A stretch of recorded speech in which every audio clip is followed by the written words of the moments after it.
Kuulate veebiraadiot lihtsalt ja keerutamata. Tere taas, kallid veebiraadio kuulajad. Saates osalevad eesti.com peatoimetaja Mihkel Johannes Paimla. Tere. Ettevõtja ja kirjanik Harri Raudvere. Tere. MTÜ Konservatiivne Eesti juhatuse ja Võru linnavolikogu liige Kertu Luisk. Tervitus. Ajakirjanik ning tõlkija Tõnu Kalvet. Tervist kõigile. Saadet juhin mina, Maarja Maripuu, tuntud sisulooja ja suunamudijana konservatiivne mõtiskleja. Selles saates avaldame vaid oma isiklikke mõtteid ja seisukohti. Alustame saatega. Nädalaga olen mõned mõtted kirja pannud, mille ma nüüd tein toon ja siin saates läbi arutame. Kas sõjategevus on jõudnud Eestisse? 25. augustil kell 15.00 leiti Tartumaal Aakre küla lähistel põllult Ukraina ründedrooni põhjustatud plahvatuskraater. Nädal hiljem kostsid Tapa kandis plahvatused ja kahtlane põrin. Eesti meedias ilmusid seepeale kohe artiklid, kus väideti, et tegelikult ei lennanud ühtegi drooni, vaid Kaitsevägi harjutas HIMARS-iga lahinglaskmist, mis hirmutas inimesi. Kommentaariumites aga kihasid arvamused, et meedia valetab. Kas tõesti on sõjategevus lõpuks jõudnud Eesti Vabariigi territooriumile? Kuidas kommenteerite? Ja siinkohal annaks sõna Kertu, palun. Ja aitäh. Hästi huvitav on see, et kui see Ukrainas toimuv eskaleerus, siis üsna pea ma nägin sellist unenägu. Vaadake, ma alustan saadet kohe mingi hullu asjaga. Nägin unenägu. Kuidas mul maal järve kohal oli selline drooni moodi asi lendamas, aga tal olid ka tiivad. Ja siis mul tunduski huvitav, et ta on nagu päris droon, ta on nagu päris lennuk, mingi hübriid. Ja siis täna vaatad, et ongi mingid sellised masinad. Ja huvitav on see, et seal unenäos ma ütlesin lause, ma valin Jumala ja siis käis suur valgus samas järve kohale ja see asi oli kadunud. Nii et ükskõik, mis praegu toimub, kogu see hirmutamine ja hirmu tunda, kui sellised aferistid on pukis, on tegelikult nagu alust, aga seal taustal me peame hästi palju hoidma enda vaimu, et mitte murduda, et mitte minna selle hirmuga ise agressiivseks, sest see, mis siin paar päeva tagasi aset leidis, mul on tunne, et seal asi ei puudutanudki nii väga lõpuks seda meesterahvast ennast, kes maha löödi, vabandust, väljendusest ära tapeti, vaid see ühiskondlik selline üles köetud viha, äng, ahastus, see kõik jõuab mingitel hetkedel kulminatsiooni, kus inimese vaim seda enam välja ei kanna ja käivadki sellised olukorrad läbi. Ja ma tean, et seal taga ei ole ainult üks inimene, see lihtsalt kuidagi ei ole loogiline, et ma arvan, mitte et ma tean. Ma arvan, et seal ei ole üks inimene taga, aga need asjad saavadki aset leida ainult juhul, kui me ühiskonnana oleme jõudnud sellisesse punkti ja kuna meid kollektiivselt suunatakse sellistesse olukordadesse, kus see justkui mingil moel tundub meile ka normaalne või kuidagi olemegi loomulikult eel sinna jõudnud, siis reaalsus on see, et neid protsesse juhitakse väga sihilikult, teadlikult, peenelt ja meie asi on kõigis nendes hirmutamistes praegu ka, kas või praegusel hetkel võib mingi suur kogus neid droone meie peade kohale tulla ja me oleme täitsa kaitsetud ju nende eest. Sest reaalsus on see, et meile tõestati ära, et tegelikult meie kaitsevõime on üks suur muinasjutt, lihtsalt meeletud rahasummad, mis Exceli tabelist läbi jooksevad, aga reaalsus on see, et see on ainult meie kahjuks toimunud. See, kuidas kulutatakse raha, päriselt neid asju, millest raha on välja käidud, tegelikult kõik ei ole isegi nagu arvestatud, kas on olemas. Õigemini on sõnastada, et me ei tea, kas see kõik on üldse olemas meil, sest see ülevaade on niivõrd puudulik, nagu see järelevalve nüüd tuvastas ja see tekitab inimestes ängi, hirmu ja mida mina soovitan teha, mis on üldse ainsana meie võimuses, on säilitada sellist nagu kainet meelt, rahu, mitte loota sellele riigikaitsele, mis näha on, et toimetab mingi ärihuvides, aga sissejuhatuseks ma praegu rohkem pikemalt ei räägigi, annan sõna edasi. Aitäh sulle, Mihkel. No, aitäh. Ma vähemasti mõnda aega siis räägin teiega vahetult ka otse, seotud muidugi valimiste perioodiga, aga see selleks. Kertu tõi siin välja selle kolmapäevase mõrva, mis vapustas ennekõike konservatiivseid inimesi ja üldse maailma. Aga siin nüüd tahaksin mõningatele asja tähelepanu juhtida. See, mis sellele on järgnenud, see on toonud kaasa massilise küsimuste laviini, et kuhu on kadunud inimlikkus, et miks inimesed on võtnud endale pähe selle, et parastada surnut ja siis rõõmustada selle üle, et 2 last on jäänud isata. See on esimene pool sellest. Teine pool aga tuletades nüüd meelde, mida on Charlie Kirk meie seast lahkunu öelnud. Ta on kritiseerinud teravalt Ukraina sõda ja ta on öelnud, et rahasid kanditakse. Samal ajal, kui keegi pani tähele, siis vahetult pärast seda, kui Donald Trump teatas tema surmast, et kui see nüüd ka niimoodi nüüd kahjuks oli, et homme, ehk siis nüüd 14. septembril on USA-s leinapäev, siis vahetult vist tund pärast seda tegi kaastunde avalduse Benjamin Netanyahu. See kõneleb sellest, et Charlie Kirkil oli tihedad sidemed Iisraeliga ja see omakorda tekitab küsimuse teatud mõttes, et kas see kõik ei pruugi olla seotud sellega, et meid harjutada samm-sammult järjekordse kontrollmehhanismi poole. Et see on siis nagu vastus sellele teise poole käsitlusele. Aga nüüd tulles tänasesse teemasse, siis juba 26. augustil, mil Kapo, Siseministeerium ja mitmed ametkonnad veel tegid pressikonverentsi, Kaitseministeerium niikuinii ja siis veel seal olid kõrgemad juhid mängus. Seal ju Kapo juht ütles otse välja, et tegu ei olnud Vene ründedrooniga, nii et see annab põhjust kõneleda seostest Eesti ja Ukraina sõjalise koostööle ja kui keegi tuleb väitma, et see nii ei ole, siis vabandust väga, aga miks siis saadetakse kümneid ja sadu miljoneid Ukrainale selleks, et tekitada inimestest kahuriliha ja siis hävitada ennekõike ukrainlased, aga lõpuks ka eestlased, kui läheb läbi see nii-öelda tahtekoalitsiooni soov saata mitukümmend tuhat sõdurit Euroopast Ukrainasse. Sest et nagu me teame, Venemaa liider on ju välja öelnud, et kui selline asi juhtub, et Euroopa sõjaväelased sinna Ukrainasse lähevad püsivalt, siis nemad on legaalseks õiguseks nii-öelda hävitamisele, ehk siis Euroopa sõdurid hävitatakse seal koha peal. Aga mis puudutab veel Tapa juhtumit, siis vaatad neid pealkirju ja küsid endalt, et miks meile räägitakse paremal juhul vaid pooltõde, et kelle huvides see kõik on ja siis loetud päevad hiljem pärast seda, kui nüüd Tapa juhtumist räägiti, seal plahvatused ja muu selline, siis tuli ju Kaitseministeeriumi rahade raiskamise kohta Riigikontrollilt audit, aga need seltsimehed Pevkurid ja Merilod ja isegi Heremid, need panevad tuima edasi, et mitte midagi pole valesti, et 10 miljonid on ette makstud, aga no mis siis? Ja siis sellise ennast õigustava kiidulauluga laulab teisipäeval, ehk siis 9. septembril Hanno Pevkur Riigikogus. No millest me räägime? Me räägime sellest, et kogu see kaitsesüsteem on tegelikult tasalülitatud sellest tähendus, meile räägitakse küll ilusaid muinasjutte, aga see, mis on Reformierakonna juhtimisel viimastel aastatel juhtunud, see on tegelikult kaitsevaldkonna täielik taandareng ja mulle näib, et need provokatsioonid, mis viimastel aegadel on aset leidnud, see on eelmäng millegi suurema tulekuks, et arvata on, et järgmine aasta saab olema ühiskonnas niivõrd-kuivõrd turbulentne, nii et loota siin, et mitte midagi tehes läheb kõik paremaks, see on ülimalt naiivne.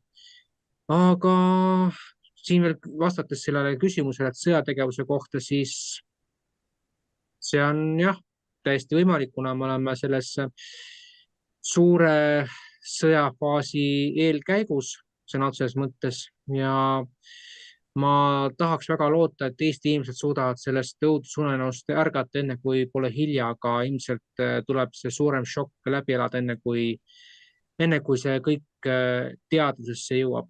Aga siinkohal minu poolt kõik, tänan teid. Aitäh, Mihkel. Harri, palun. No nii, tänase saate teema kohta.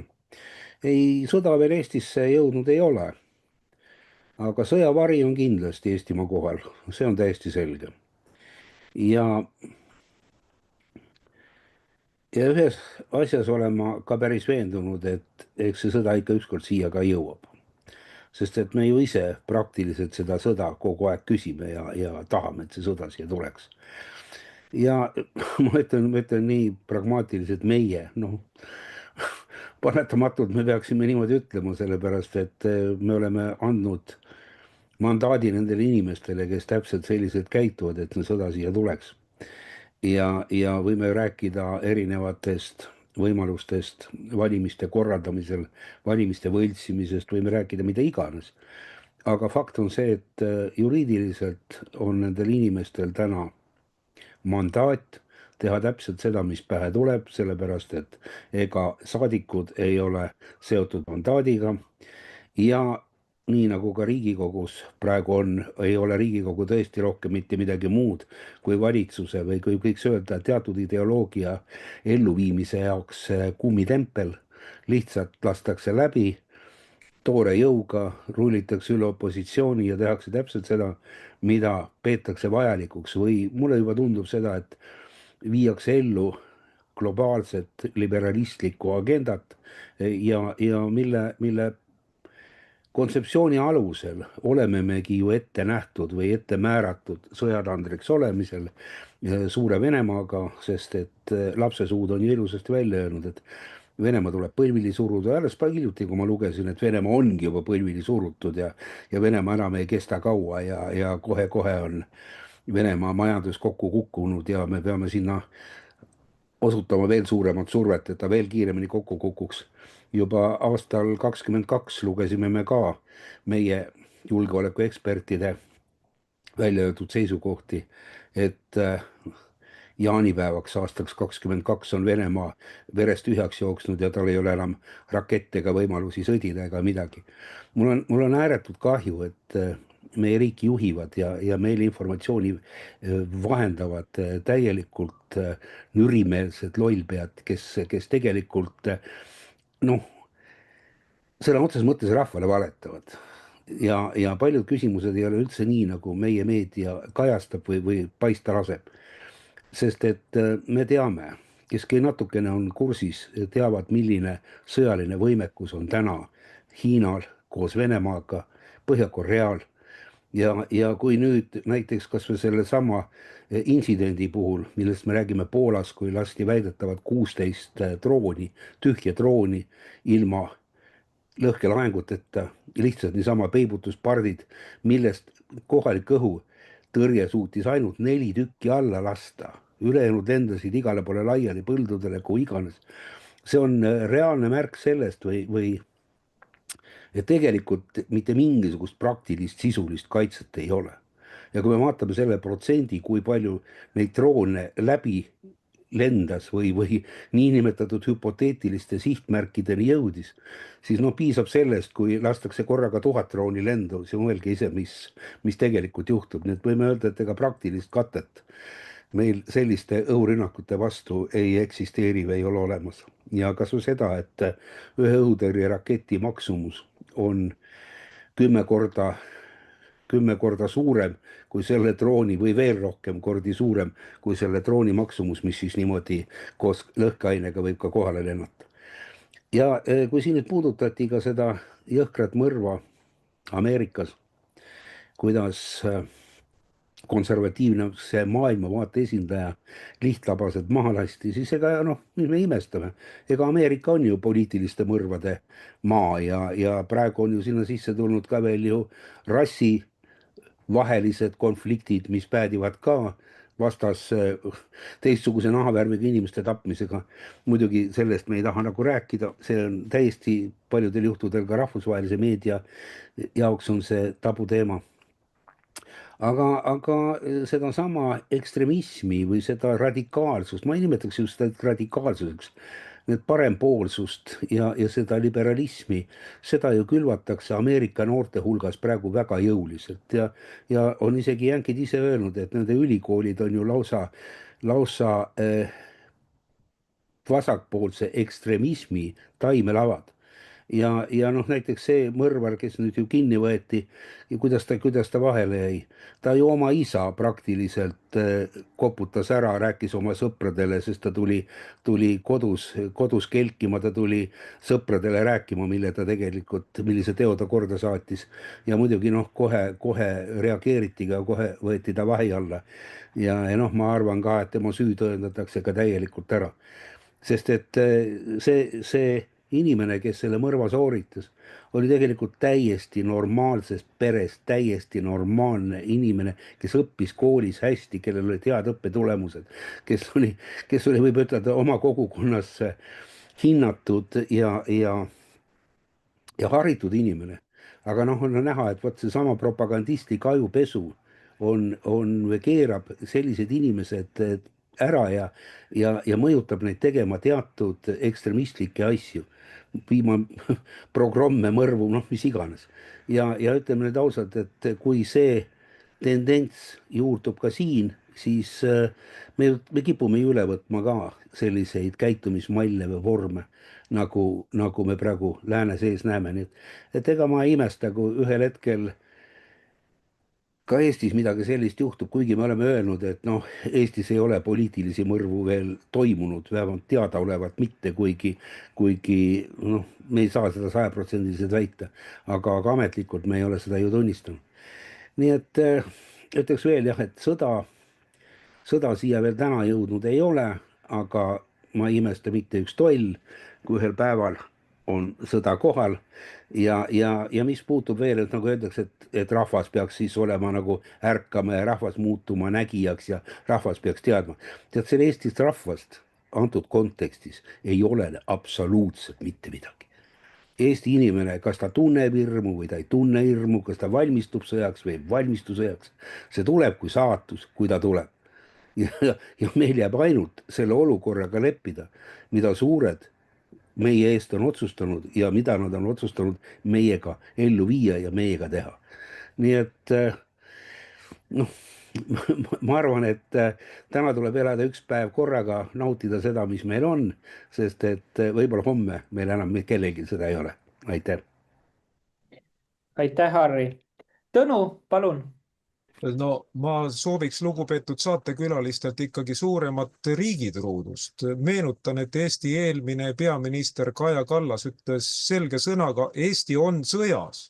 Tähendab, kui Eesti on sõjas, siis sõda enam kohe kuidagi ei saa siia jõuda.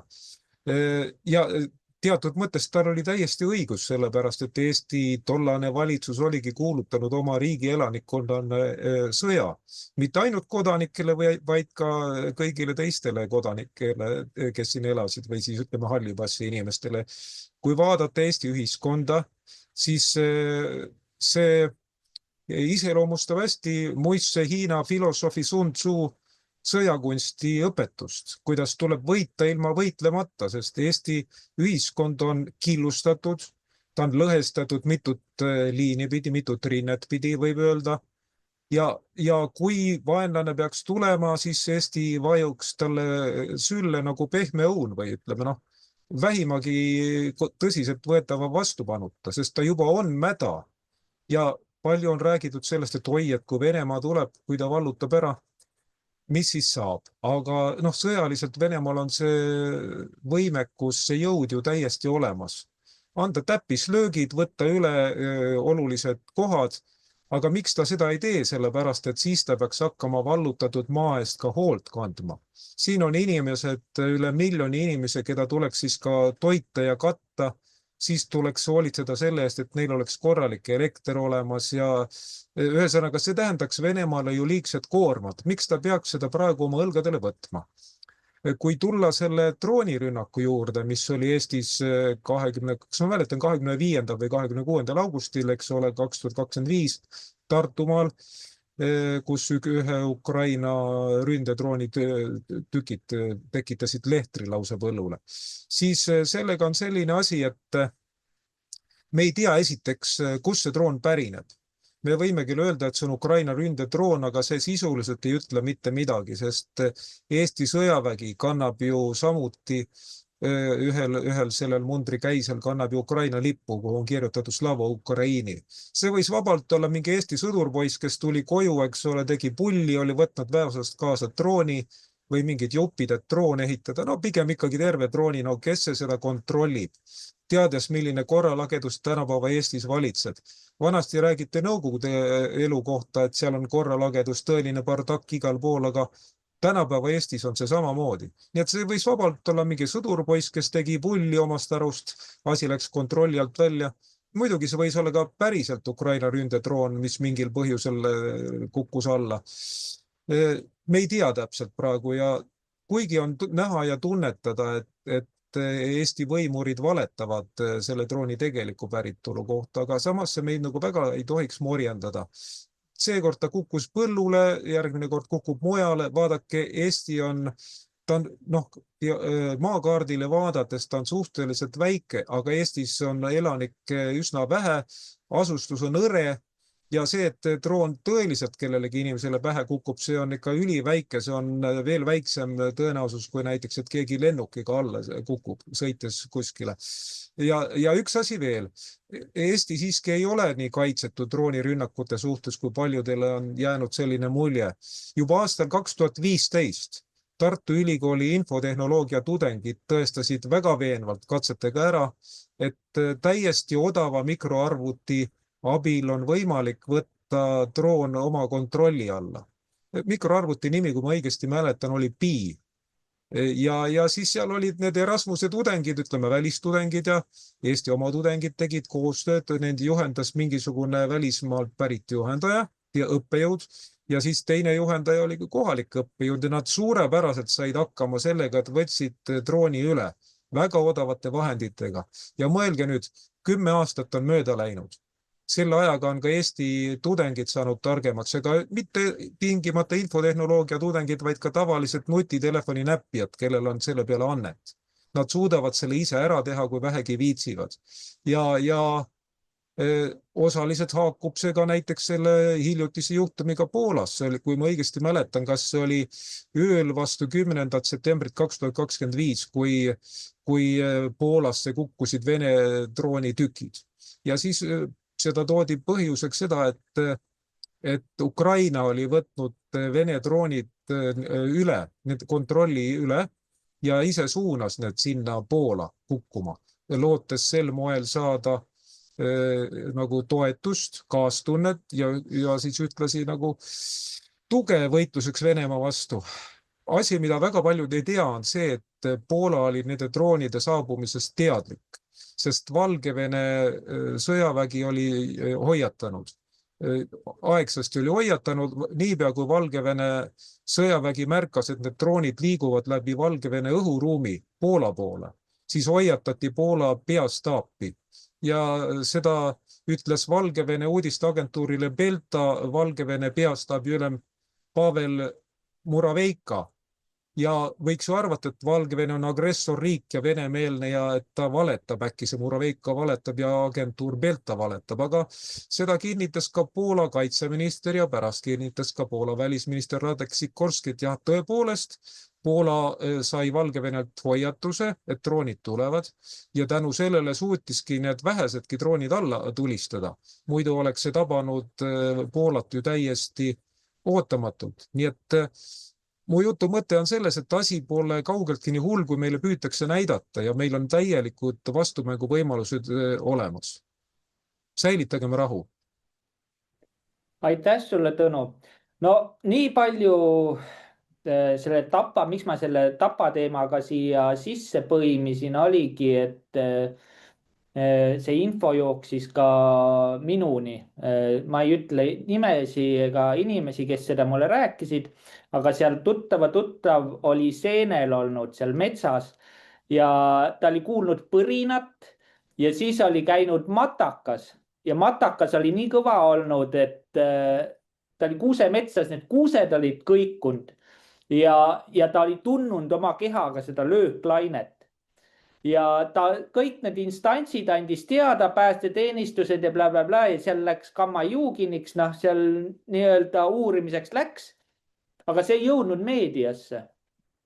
Ja see teema, et seal räägiti meedias HIMARS-i lahinglaskmistest, see oli nii utoopia, sellepärast, et see toimumiskoht ja eeldatav siis HIMARS-i siis lahinglaskmis nende vahel 60 kilomeetrit.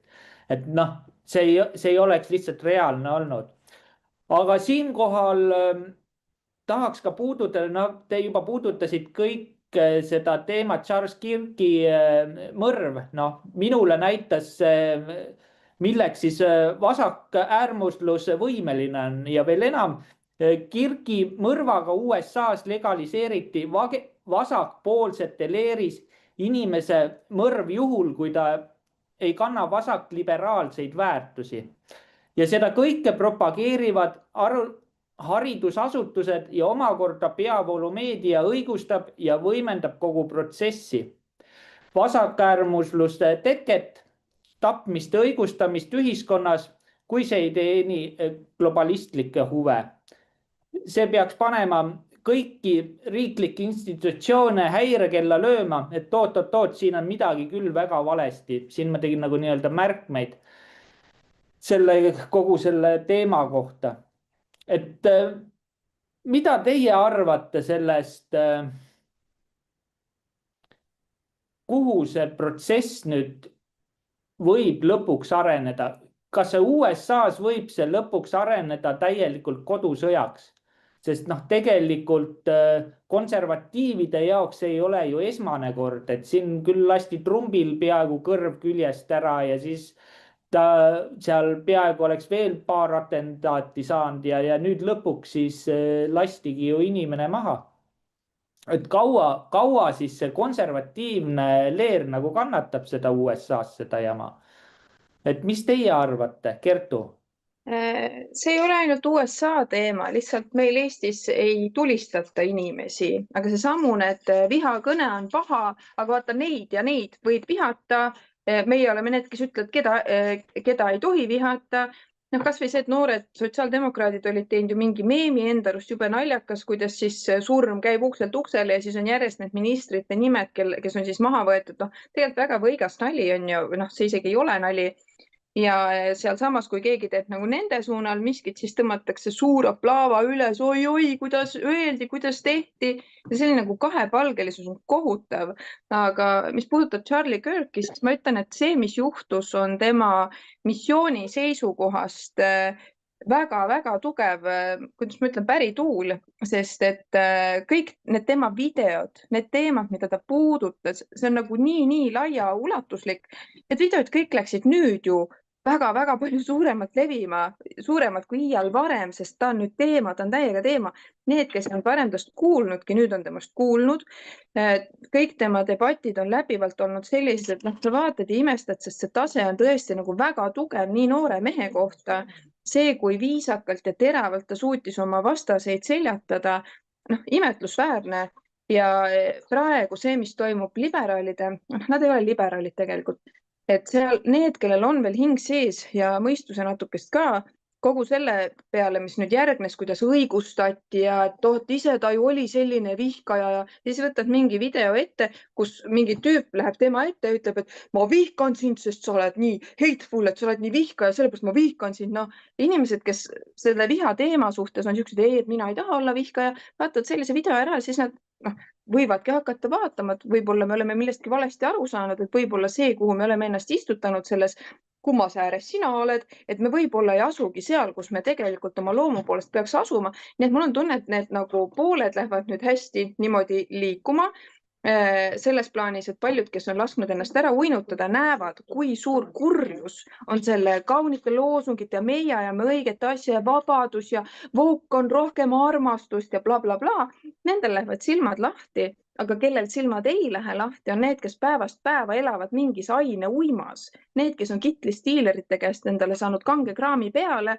Soovitan raamatut Hagejate kuningas, kus see ei ole dokumentaalraamat, midagi sellist, aga seal seletab ilusti lahti, kuidas see ravimitööstuse asi käib ja kuidas seda saab enda kasuks panna tööle, kui sul on tarvis väga suurt kaost tekitada.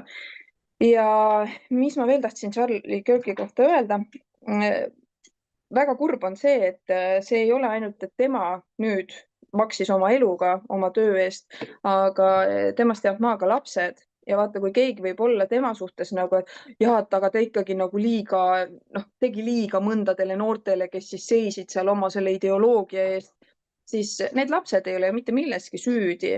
Et inimene, kes mõistab, et isegi kes mõistab teda inimesena hukka, et ta nagu võib-olla liiga nagu otsekoheselt väljendas oma tõde, aga need lapsekesed ei ole milleski süüdi. et ma arvan, et väga paljud see juhtunu ikkagi äratab üles mõistma, et see ei ole okei. Ja kahjuks siin ma tunnen, et on mingi ka selline allhoovus käimas, et see kuriteo ennetamise teema, mida hakatakse siis viljelema, ja see samamoodi ei ole see, et siis on vähem vihkamist, siis ilmselt läheb niimoodi, et meile läheb see meelsuskontroll peale.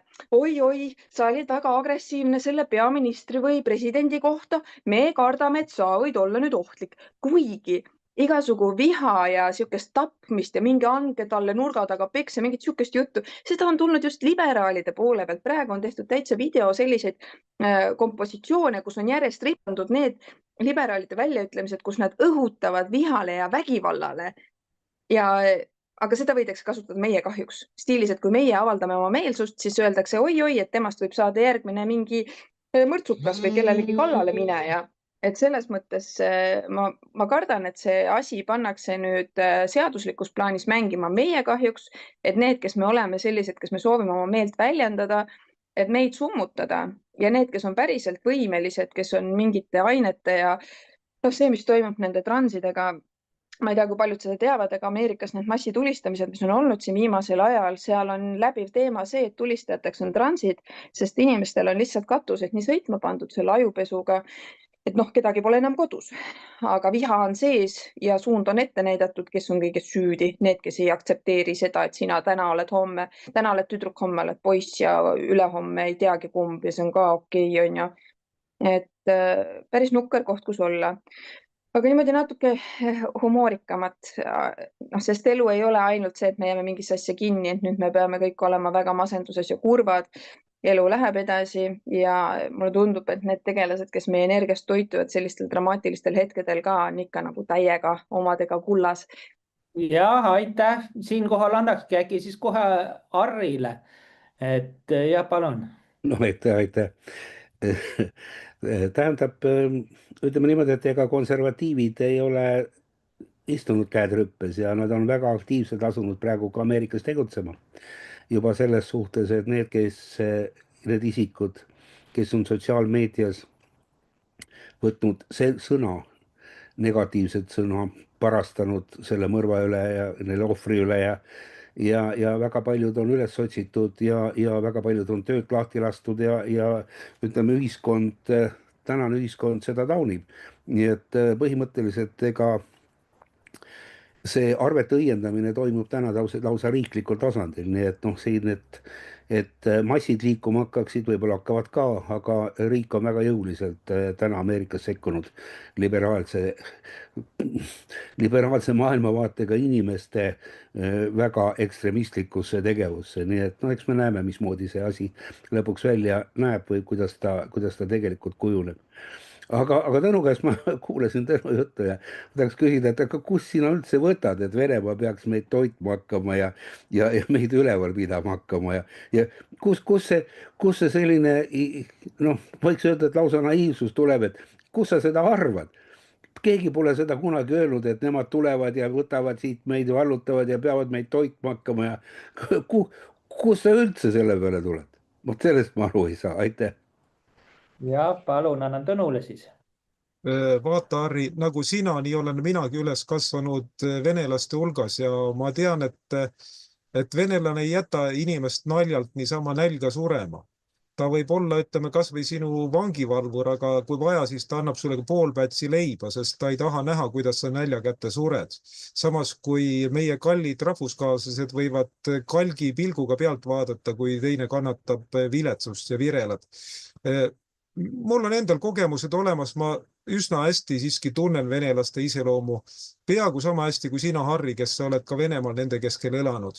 Nii et sellepärast mind ei saagi nagu venelaste suhtes lollitada või vihaseks niisama teha. Aga tulles tagasi selle Maarjo küsimuse juurde, kas USA-s läheb kodusõjaks, eeldused selleks on loodud. Nüüd ongi küsimus selles, et kas nimetagem seda siis liberastlikuks osapooleks, et kas sellele on kasulik, sest praegu ütleme, need tegijad on läinud Trumpi seltskonna poole üle ja liberastid võivad soovida mida tahes, aga kui nad näevad, et nad on nõrgemad, nad jäävad alla, nad on vähemuses, siis nad ei lähe seal provotseerima. Sest kui nüüd pärast Charles Kirki mõrva peaks tulema veel midagi, et kas või sama suurusjärguga, siis keeratakse selle asju, kruvisid ikka korralikult kinni ja just ümber liberastide. Paljud on öelnud, et küll oleks hea, kui Trump ei oleks, kui ikkagi see, kes talle kõrva pihta tulistas, oleks täpsem olnud. Aga nüüd need inimesed, kes nii ütlevad, nad ei anna endale aru, et Trump on elukutseline läbirääkija, ta on väga hea inimesetundja, temaga on võimalik kokkuleppele jõuda. Aga tema selja taga on ju sellised tulised poisid nagu asepresident Vance ja välisminister Marco Rubio. Ja nendel on elukogemustel vähe võitu ja kui nemad saavad tigedaks, siis nad teevad niimoodi, et on must maa järel. Ja ma arvan, et sellepärast ei tasugi meie naiivsetel liberastidel loota, et Trump võetakse rajalt maha. Senikaua, kui Trump on president USA-s, on kord majas. Ta võib käituda küll täiesti vastuoluliselt mõnikord, ajada lolli juttu, aga kui tema käitumist tähelepanelikult jälgida, siis sealt jookseb läbi kindel muster ja see on kõike muud kui rumala inimese muster. Ja teine asi see, et ta ei ole asi iseenesest, ta ei ole mingisugune ainuvalitseja, vaid ta on käilakuju. Tal on oma ülemused, tal on oma ringkonnad, kes ta pukki panid, et ta täidaks nende korraldusi ja nende huvides ei ole, et ühiskond läheks sinna samusesse kohta, sinna, kuhu päike ei paista. Nii et sellepärast ma arvan, et kui USA ühiskonnas tulebki mingi nagi, aga see ei saa tulla väga pikaajaline ja see surutakse maha, kui jälle mingi Black Lives Matter laadne liikumine hakkab seal pead tõstma või mingid antifaad, nendega tehakse suhteliselt ruttu asjad selgeks. Tõsi, Euroopa Liidu riikides võib see kesta veidi kauem, sellepärast et siin on liberastlikul ja antifa ideoloogial selle järgijatel tekkinud karistamatuse tunne. Kui nad midagi halba teevadki, kas või seadust rikkudes, siis vaadatakse enamasti sellele läbi sõrmede. Nii et senikaua, kui Euroopas ei ole veel nagu naastud terve mõistuse juurde, enamasti, siis võib pingeid veel jätkuda. On teada näiteks, kui Saksamaal mingi afgaan või süürlane bussitab kedagi, siis bussitajat ei leita üles, ta lihtsalt põgeneb sünnuspaigalt ja kuigi seal võib olla hästi palju turvakaamerad, aga ei leita üles.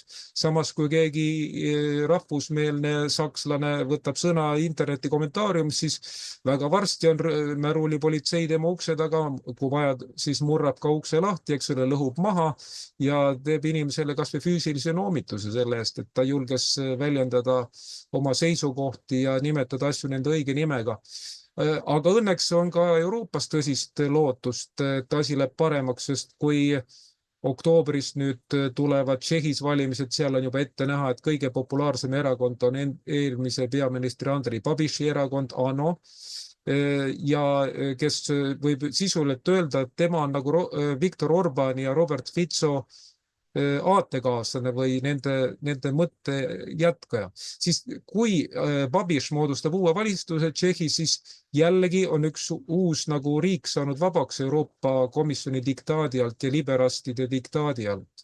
Ja selliseid tuleb veel. Pidagem silmas, et Prantsusmaal näiteks on Le Peni erakond, Rahvusassamblee või mis ta praegune nimi on. See on kõige mõjukam, kõige populaarsem. Ja tulevad samad suundumused ka teistes riikides, tähendab, et terve mõistus taastub ka Euroopas. See võtab aega, see võib olla isegi valulikum kui näiteks Ameerika Ühendriikides, kuid see juhtub vältimatult. Ja Harri jutu juurde tagasi tulles, mis ta varemgi on öelnud, et Eestist nagu siiski väga midagi ei olene, jah, ma olen sellega suuresti nõus. Meie saame teha seda, mida ise saame teha, aga see suur muutus jõuab siiski Eestisse mujalt Euroopast. USA-st juba otsapidi jõudis ja mujalt Euroopas samuti ja siis need meie omad on sunnitud sellega leppima. Ma pean meie omade all silmas Eesti eliiti. Selline sai siis praeguseks minu vastus.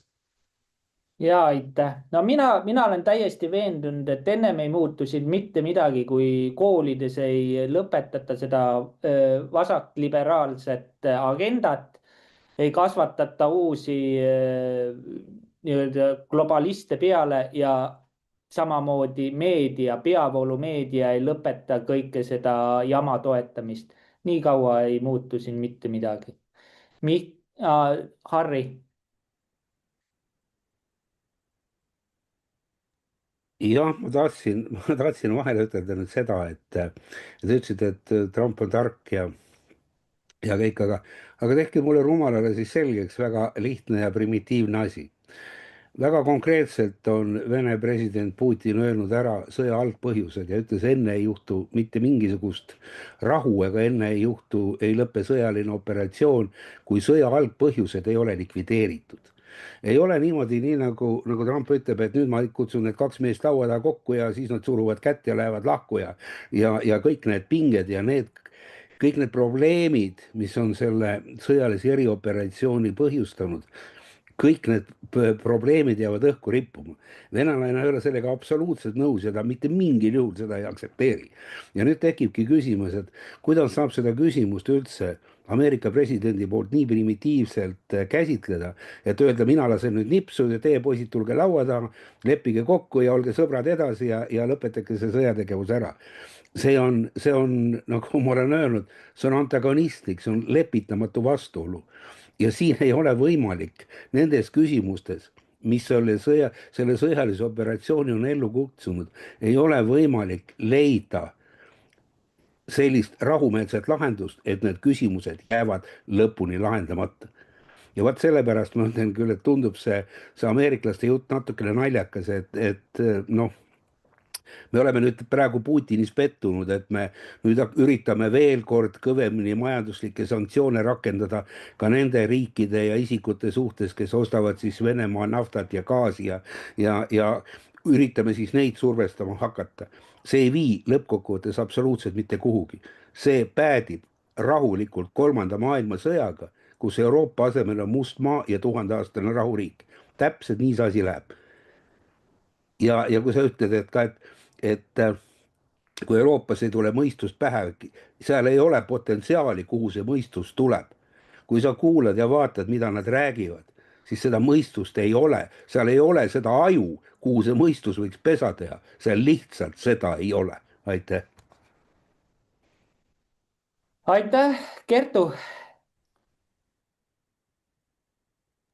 Ma arvan, et hetkel, mis toimub, see on selline nagu inimlikkuse proovikivi, et kui sinu vastas on selline kurjus, et kas sa siis arvad, et lahendus on see, kui samamoodi kedagi nagu kuidagi ära hävitada, nagu siin on öeldud, et kui me võtame maha selle ministri, et siis on hästi, ei ole, neid toodetakse selliseid muudkui peale ja need inimesed, kellel on hing sees ja mõistus ka toimib oma koha peal, siis ma arvan, et meil on lootust, kuni meie ise ei lähe nende teed, kuni me ise ei lähe selliseks nagu kurjuse teenriks omadega. Ja jah, õiglus võib olla karm. Mina natuke, ütlen ausalt, olen surmanuhtluse poolt. See võib-olla mõnda paneks nagu mõtlema oma tegude üle. Kas või siin hilja, kui käis just viskas selle vana uudise, et see, kes oma imiku ära tappis minu arust paar aastat sellise teo eest. Kui meie ühiskonnas hoiame selliseid sadiste, siis mida me ootame, mida me loodame? Peab olema õiglus, aga me ei tohi ise hakata seda kurjust enda sees toitma. Kuigi jah, vahepeal endal on ka viha päris suur kõige selle suhtes, mis toimub. Ja ma arvan, et see, mis inimesed endas sisaldavad, mida nad teevad, see on täiesti olenemata sellest, mis nahavärvi nad on, mis päritolu nad on. Nad kas on inimesed või nad unustavad ära sellel keerulisel inimeseks olemise teekonnal, et milleks me päriselt siia tulnud oleme ja tegelikult ei tohiks nende koledate mängudega kaasa minna, hakata toitma seda kurjust ja hävitust, mis tegelikult toimub ja mida läbi meie püütakse teha. Aga ma korraks ütlen seoses selle teemaga, mis meil alguses oli, droonid, kas ei või olla, et need noored, kes on üles kasvanud arvutimängudes, seda sellist ebainimlikkust ka läbi nende mängude on nendesse juurutatud. Tapmismängud, vägivald üldse. Mul on tunne, et see on kuidagi nagu päris peenelt toimunud asi panna selline laps, kes on eluaeg või nagu inimene, kes on lapsena olnud palju selles virtuaalreaalsuses, ebareaalsuses, panna siis drooni juhtima, inimesi tapma ja ta isegi ei saa aru, et ta põhjustab kellelegi kannatusi, sest ta on aastaid elanud selles reaalsuses. Ma näen ka siin sellist väikest seost, kuidas me jõuame ebainimlikkusesse, sest sõjas, kui sa pead kellegile otsa vaatama ja ta ära tapma, siis see jätab sulle jälje. Sa võib-olla ei taha enam niimoodi teha. See on nii nagu mõni jahimees paneb ameti maha ja ütleb, et ei, et minu limiit on täis. Saab aru, et see tapmine ikkagi, et see jätab hinge mingi kurnava jälje. Et mul on tunne, et siin ka see virtuaalreaalsus on mingil määral seotud sellega, et me lähme kuidagi ebainimlikuks kätte üksteise suhtes. Aitäh! Just täpselt, täiesti nõustun. Kui te olete nüüd uudistes kuulanud, minu meelest Pevkur ka rääkis seda, et koolidesse tuleb viia sisse drooniõpe. Ehk siis algul mänguliselt ja pärast siis paneme nendele droonidele väiksed lõhkelaengud külge ja siis lähevad tapma. Nagu väikest viisi, nagu väiksed Hitlerjugendid seal oma droonidega. Aga Mihkel, palun. Jah, no siin on nüüd väga palju teemasid kuhjunud, et alustab sellest sinu poolt viimasena tõstatatust, et see ju pandi kirja nende kahe, ütleme, vasakliberalistliku erakonna Reform Eesti 200 poolt, et juba seal põhikoolis või vähemasti gümnaasiumis tuleb lastele selgeks teha, et droonidega mängimine on ainuõige asi. Samamoodi ka see, et me peame ikka jõudma selle digieuroni. Nii et kõik need düstoopilised asjad on sinna just nimelt kevadest 25 juba sisse kirjutatud ja praegu käib selle jõustamine koos selle tehisaruga, koos muude selliste düstoopiliste asjadega, mida me tegelikult normaalsed inimesed ei soovi ja me ei pea seda võimalikuks. Nüüd siin sellest, mis siin oli, virtuaalreaalsus üldse, et kuidas noored on selliseks hulluks läinud.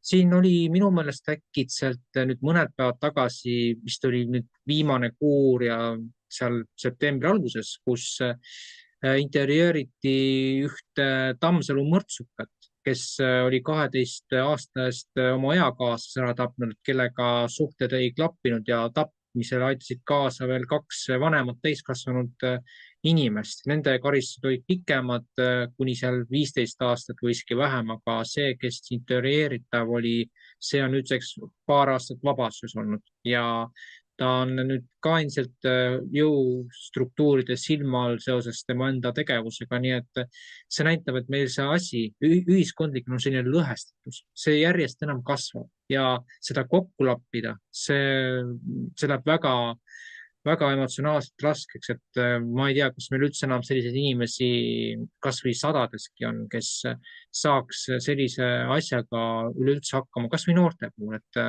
järjekorrad ju psühhiaatrite ja psühholoogide juurde on meeletult pikad, kuudest räägime. Kui sa tahad aga tasulist, siis saad suht kiiresti.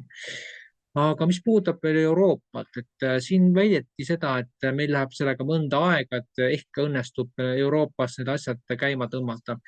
No ma ei hakka siin täpselt ütlema, et kui pikalt sellega võib minna, aga see võib võtta ikkagi veel omajagu aega, kuna nüüd hiljuti oli Ursula von der Leyeni kõne Euroopa Parlamendis ja seal tema kõnest joonistus välja ainult see, et me peame minema sõtta, me peame näitama eeskuju, et Venemaast täielikult lahti ühendada ja minnagi nagu täieliku kaose teed ja seda kõike peavad taluma Euroopa riigid, kes on nende aastakümnete jooksul Euroopa Liiduga liitunud ja see hind saab olema meeletult ränk ja kahju kohe, et meil sellist aktiivset seltskonda, ütleme, laiemas plaanis veel pole, kes saaks aru, et me oleme täielikult tupikusse jooksnud. See on seni, kuni me usume suuresti nagu neid parteisid, kes praegu Riigikogus on, seni kaua me ei saagi rääkida siin mingisugustest suurematest muutustest, kuna kõik ühes või teises plaanis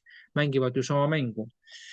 Aga nüüd tulles ka selle USA-s juhtunu juurde veel, ma väidan seda, et siin ilmselt on tegu osaga suuremast plaanist ja mida ma tahan rõhutada, tekitada korraldatud kaos, et üks, ütleme, konservatiivide seas hinnatud inimene, kes nüüd on laialdaselt inimestesse nagu hinge läinud, kes vähegi südant kasutavad, see on üks osa sellest teemast, aga teine osa on see, et milliseid meetmeid me hakkame kasutama, tähendab siis USA, mida hakkab kasutama, kui nüüd tuleb USA-l hakata otsustama, et mis ta nüüd siis etteruttavalt teeb. Siin ma tooksin Eesti koha pealt kõigepealt näite. Kes teab, siis meil on ju siseministriks emotsi minister Taro, kes paneb lausa selliseid ebakohaseid emotsisid oma postitusele, mõnitades venelasi ja siis veel vene õigeusku. Ja selline on siis meil valitsuses. Ja samal ajal tema siis, või siis ka täpsemalt öeldes tema ministeerium leiab, et juba pelgalt see, et sa kas või mõtled või siis näiteks vaatad mingisugust veebikeskkonda, jutumärkides paremäärmuslikku, see tuleb kuulutada terroristlikuks ja see, kes seda on vaadanud, see tuleb juba eos kinni panna. Ja nüüd käib sihuke ping-pong mäng, kus parteikaaslane Liisa Pakosta väidab, et selline asi on lubamatu, et mõtte või siis vaatamise eest kedagi kinni panna, see meenutab totalitarismi, no umbes niimoodi. Aga samal ajal nad etendavad enne valimisi ju selliseid mänge, et pärast valimisi paneme edasi täie tuuriga, et kehtestame digitaalse raha, kehtestame digitaalse ühiskonna, et pangem tähele, järgmine aasta tahetakse digitaalne identiteet jõustada paljudes Euroopa riikides ja arvatavasti ka USA-s. Ja sealt me jõuame nüüd selleni, mis puudutab USA-d. Kõigepealt tekitame probleemi ja siis otsime lahendusi ja lahendused on väga lihtsad. Kui inimesed ei mõtle nii, nagu valitsus tahab, siis tuleb eos nad kinni võtta ja siis välismaaste puhul oli ette nähtud Alcatraz, aga mis siis nende inimestega saab, kes ei mõtle nagu Trump või ei mõtle nagu näiteks rahandusminister Scott Bessent, kes väidab, et Euroopa riigid peavad loobuma Vene naftast, Vene gaasist ja minema üle USA energiatoodetele, see on energia, need LNG gaasid ja muu selline, siis jõuamegi sinna, et elektroonilise identiteediga, mida siin hakatakse esmalt nüüd septembri lõpus jõustama pärast hääletust Šveitsis, aga kindlasti ka Eestis, Rootsis ja paljudes teistes riikides, me jõuamegi selleni, et me sisuliselt kaotame ära oma vabadused ja me lõpuks jõuamegi sinna, et kui on digitaalne identiteet, siis üks järgmisi samme kaheldamatult on CBTC ja pangem tähele, kui me praegu räägime siin, siis meil on veel justkui sellist näilist vabadust, aga kui me juba näeme, vähemalt mõni siin näeb, et Prantsusmaal tahetakse alaealistele õhtusel ajal kella 10 õhtul kuni vähemalt 8 hommikul või isegi 10 hommikul sotsiaalmeedia kinni panna, siis mis on järgmine samm? Järgmine samm on selle sammu laiendamine teisitimõtlejate suhtes ja mis sealt edasi. Lõpuks me jõuame selleni, et sa saad internetist kaupa osta ainult reguleeritud ajal, mitte siis, kui sina seda soovid. Ja kui me praegu ei tee seda meeskonnatööd, et teadvustada inimestele, et need kõik asjad, millest me siin räägime, on võimalikud sellisel juhul, kui me lihtsalt peidame pea liival, väidame, et kõik on korras, siis mitte midagi ei hakkagi siin paremaks minema ja selle koha peal tahan öelda, et praegu veel on selle aasta osas aega tegutseda, sest et järgmine aasta võib tulla turbulentne ja kes ütleb, et kas me siis enam samamoodi vabad oleme, sest et ma ühe punkti veel ütlen juurde. Umbes kuu pärast 14. oktoobril on chat control hääletus Euroopa liikmesriikide seas ja kui sealt enamus pooldab seda, siis sellisel moel suhtlus, nagu me seda oleme kindlasti aastaid omavahel kasutanud, see lõpeb ära ja mis me siis edasi teeme, seda juba, kallid kuulajad, te peate ise leidma ja otsustama, kuhu me siis edasi lähme. Aitäh! Aitäh! No siinkohal olemegi jõudnud nüüd saate lõpupoole, et anname siis igaühele veel lõpusõnad, et ja siin meie meeskonnas on siin kindlasti, kes osalevad ka KOV-valimistel, et võite ka seda mainida, endale reklaami teha, et selleks praegu on suurepärane võimalus see saate näol. Et alustame siit, Harri, palun. Jah, tahaks öelda, et need teemad on väga murettekitavad, millest me täna rääkinud oleme. Aga loodame paremat ja nagu öeldakse, et lootus sureb viimasena. Loodame, et need sõjad ja katkud lähevad meist mööda, et ikka jätkub nii palju kainet mõistust ja selget meelt, et me suudame seista ja jääda rahvana püsima. Aitäh! Aitäh sulle, Harri! Tõnu? Olukord on siiski palju lootusrikkam, kui esmapilgul paistab. Kui kavandatakse igasugu sõdu, siis need on enamasti sellised plaanid, mis jäävadki paberile, vähemalt nüüdis Euroopas küll. Sest neid inimesi, kes ka päriselt relv käes tahaks minna, kas või oma kodumaad kaitsma, on üsna vähe. Umbes 5%, kui ma olin jälginud. Mõnes riigis on see suurem muidugi, aga enamasti kipub Lääne-Euroopa heaolu riikides olema 5%. Ja veelgi väiksem on nende inimeste hulk, kes mingi ülla idee nimel läheks kuhugi teise riiki sõdima. Osa võib-olla läheks küll raha nimel sõdima, nemad on sellised palgasõduri mõttelaadiga. Aga neid on igas ühiskonnas igal ajal olnud ja nende hulk on üsna väike. Seega tehakse plaanid ja küll, aga neid ei viida ellu, sest puuduvad inimesed. Ja tehisintellekt ei ole veel nii kaugele jõudnud, et ta suudaks asendada kõiki sõdureid. Ja veel üks oluline asi. Oleme varem rääkinud oma saadetes sellest, et kui süsteemi muuta, kui tahta süsteemi muuta, siis kõige parem saab seda teha väljaspoolt, mitte seespoolt õõnestades, nagu vanasti arvati lihtsameelselt. Ja viimase, ütleme, 1-2 jooksul ongi tekkinud selline välistegur, välismõjur, mis suudab muuta kogu maakera ühiskonda. Ma pean silmas taevakeha, mille nimi on 3i atlas. Ja kui algul tõsimeeli arvati, et tegemist on asteroidiga või komeediga, siis astronoomid on tuvastanud, et tal on üha rohkem nagu selliseid omadusi, mis ei klapi ei asteroidi ega komeedi omadustega.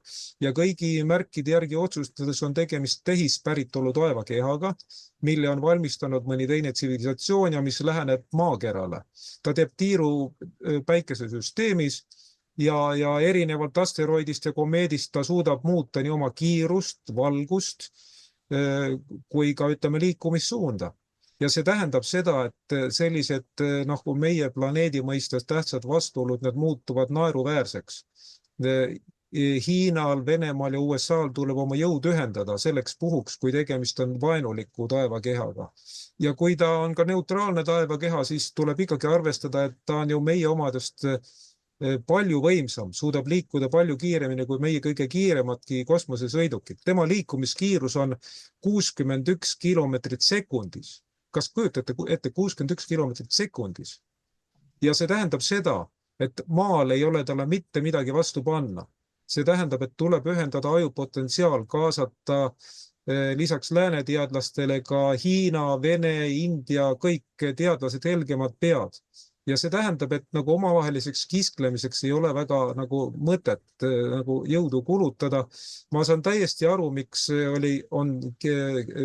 tuli takkus selle Ukraina sõja lõpetamisega, sest ta on tülikas, ta seob energiat ja seda energiat tuleb kulutada hoopis muule asjale. Ja tänavu sügisel, oktoobri lõpupäevil, seesama 3i atlas jõuab siis maale kõige lähemale ning siis saab teda mingi aeg vaadelda. Pärast ta pidi jälle liikuma nagu päikse taha, et käima ära seal Marsi ja Veenuse ja Jupiteri juures. Aga see pole kindel, et ta sinna ka jääb, sellepärast, et kui ta suudab oma liikumist muuta, kiirust muuta, siis ta võib suvalisel hetkel tagasi tulla, jääda siit maad jälgima, kas või kuult või kuskilt mujalt. Nii et see peaks olema selline asi, mis toob paljudel mõistuse nagu tagumikust pähe tagasi. Ja teatud mõttes on hea, et seda ei ole veel massimeedias, ütleme peavoolumeedias hakatud käima Eestis, sest teades meie paljude inimeste analüüsivõimet või selle olematust, on üsna kerge ette näha, et nad läheks peast segi, nad hakkaks paanitsema, hakkaks tegutsema väga nagu pööraselt. Kui inimene tõsimeeli usub, et Ukraina suudab sõjas Venemaad võita, siis, ja kui ta usub rohepööret, kui ta usub multikultit, kui ta usub LGBT-d, siis see näitab, et selle inimese analüüsivõime on 0 või 0 lähedane. Ja sellisele inimesele ei tohigi tõde anda kohe teada.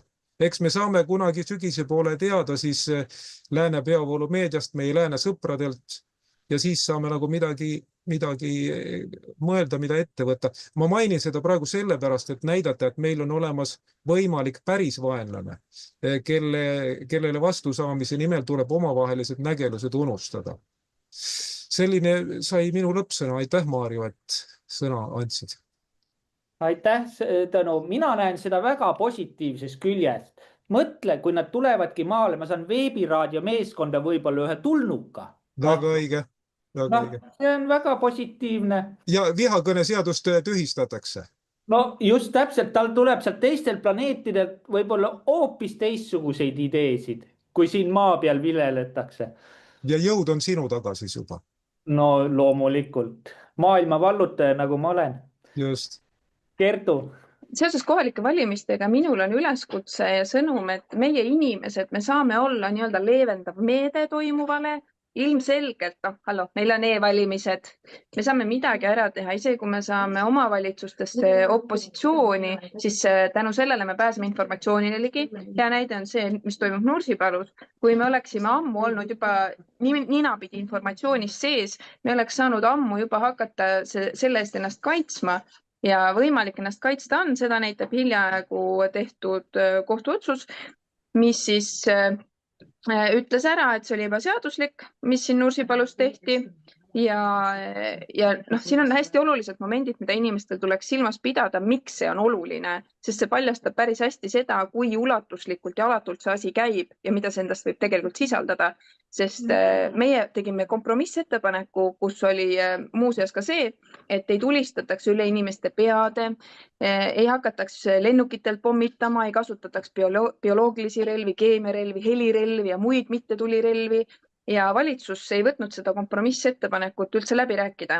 Ja vastus oli lihtsalt, et Kaitsevägi saab kasutada ja kasutab harjutusväljal ainult struktuurides ette nähtud lahingvarustust, relvastust ega kasuta harjutuste ja tegevuste läbiviimisel ebaseaduslikke vahendeid või süsteeme. Nii huvitav on see, et selle peale saab ju küsida, et kas bioloogilised relvad, keemiarelvad, akustilised relvad on ebaseaduslikud ja neid ei kasutata, küsimärk. Ja kui ei kasutata, siis miks ei vastatagi selges eesti keeles, et ei kasutata neid relvi Nursipalus. Ja siit edasi on üks veelgi olulisem küsimus. Sõnastatud on nii, Kaitsevägi saab kasutada. Aga meil on siin liitlased ju. See laiendus on tehtudki selle eesmärgiga, et liitlased saaks harjutada, omad oleks ära mahtunud, aga liitlased. Et selles plaanis see on väike vahevõit, oleks saanud ka hullemini minna, nad oleks võinud öelda, et eriolukord ikka ja ega te ju ei taha, kui siin üle peade lastakse 35–45 kilomeetrit raadiust vahepeal pähe saate, no vähemalt on omade pauk, millega pähe saate, on ju, ei taha ju, et idanaabri pauguga pähe saaks. Selles plaanis on see väike vahevõit, aga see läheb edasi, sest need, kelle eest me ennast üritame kaitsta, neil on ju ressursse lõpmatu hulk. Ja minu üleskutse inimestele on, et jälgige seda, mis meil MTÜ Meie Nursipalu Facebookiga postitab. Seal on väga palju olulist operatiivset informatsiooni, kellel on majanduslikult võimalik, palun annetage, sest see kohtuasi läheb nüüd edasi ja praegu see lahendi juures siis öeldi, et seal otsustati, et see summa, mis oli kulutatud üle 50 000, et see tuleb siis kinni maksta, need kohtukulud. Ja juhul, kui me lõppastmes ka peaks võitma, siis see on väga suur hulk raha ja kindel on see, et see raha läheb siis millegi hea jaoks sealt edasi. Et inimesed ei pea kartma, et see raha kuidagi siis lihtsalt läheb tühja. Meie eesmärk on lõpuni välja ja võidukalt välja. Ja selles plaanis ma tunnen, et ka kohalikul tasandil, nüüd kui need valimised tulevad, siis inimesed valige inimesi, ärge valige poliitikuid, vaadake nendele inimestele silma, kes teile seal otsa vaatavad, kas seal on keegi kodus või on lihtsalt, mina nüüd teen. Ja need samad, kes on olnud siin võimul aastast aastasse, miks nad muidu ei ole siis neid asju teinud, nüüd lubavad. Et aga jah, aitäh kuulamast ja kõike head. Aitäh sulle, Kertu. Aga küsiks veel täpsustavalt, sa vist ei taha öelda või tahad öelda, kuidas inimesed sind valida saavad, sa oled Võrus, on ju? Kandideerin ja Võru linnavolikogusse rahvuslaste ja konservatiivide ridades. Ja mis su number on? Oota, 166. ma räägin, ma ei ole üldse poliitik, ma ei ole praegu kuskil plakatiga väljas, ma tegelen päris asjadega.